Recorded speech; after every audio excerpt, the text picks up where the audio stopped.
So, Power League, the mode where you are given a random map and you must pick and choose brawlers wisely in order to win.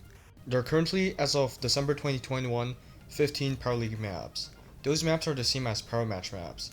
Those include Hard Rock Wine, Gem Fort, Minecart Madness, Backyard Bowl, Sneaky Field, Sunny Soccer, Safe Zone, Hot Potato, Pit Stop, Shooting Star, Dry Season, Layer Cake, Split, Ring of Fire, and Dueling Beetles. I'm going to list 12 well-rounded brawlers for every mode, since 2 brawlers are banned and 6 brawlers will be chosen, plus 4 more additional choices in case you want more variety.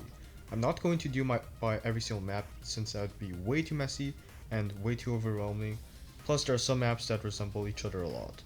Without further ado, in Gem Grab we have Rico, Terra, Sandy, Jean, Crow, Mortis, Mag, Lola, 8-Bit, Jessie, Poco, and Rosa. In Brawl we have Frank, Jacky, Poco, B, Crow, Stu, Terra, Sandy, Spike, Leon, Belle, and Ems.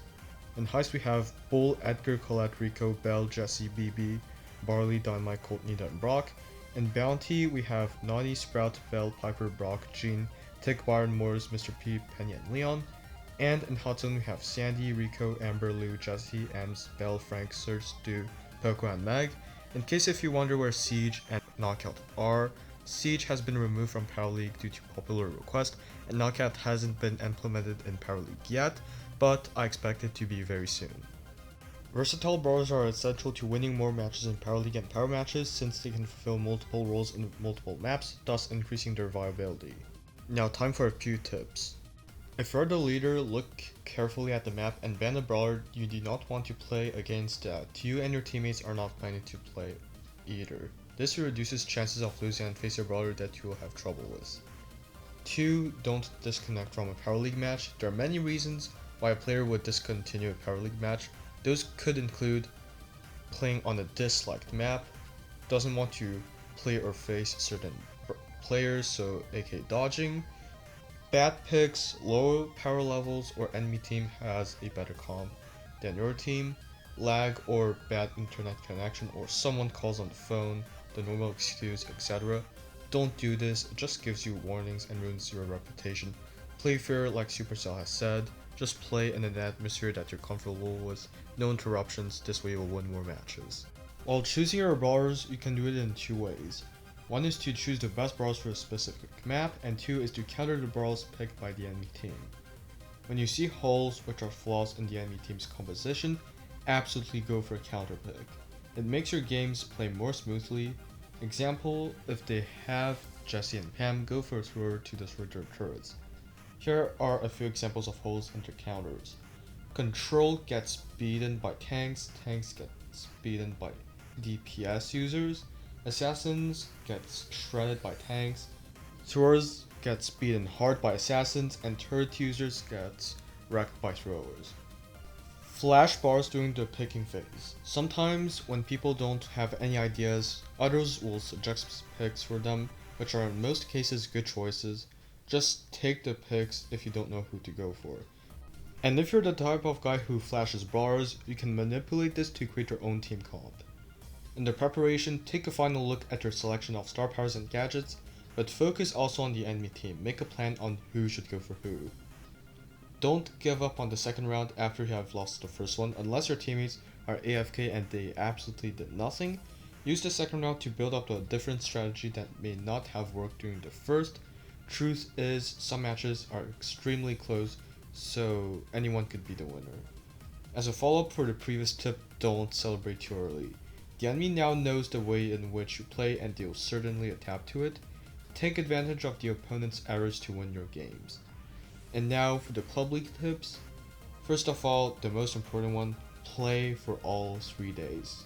It doesn't matter if you win or lose, but preferably winning is way better.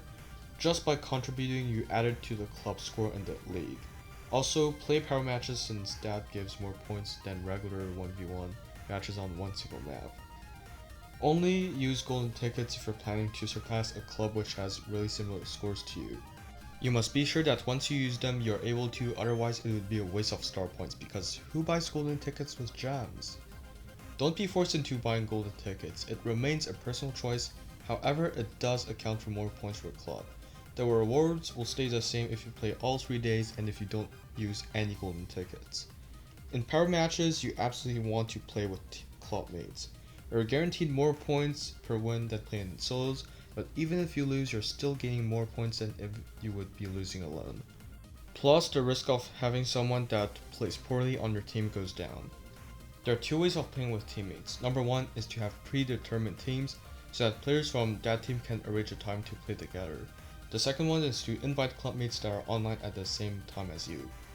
There are positives and negatives for each, so for predetermined teams, they are better coordinated since you know who you'll be playing with and you can know approximately the way they play the game, but when someone on the team isn't present, it would be very hard to reschedule for another time, or you would have to play with only 2 members or alone, which is the worst case scenario. Improvised teams are good for casual play. It's just that you usually don't know the people who you play with, or you're just not familiarized with them. It could also not be the case if you're in a club and everyone knows each other, but these teams are good when clubmates are on and you just want the matches to get over with. It doesn't require much planning, but it doesn't work as efficiently when there are some people in the club that log on at different times. They will be first to play alone. Talk to your teammates beforehand if you can, see which brawlers they play well or not, because you're better off playing someone you're comfortable with on a certain map than the quote-unquote best brawler in which you suck at. If you don't feel good about banning or suggesting brawlers, give the room lead to someone else. The room leader should be the one that knows the most about the bans and picks.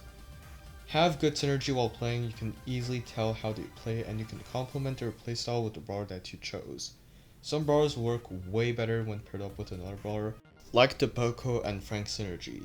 And lastly, maintain good relations with your clubmates, aka don't be toxic, because chances are that they don't want to play with you anymore if you keep adopting a childish behavior.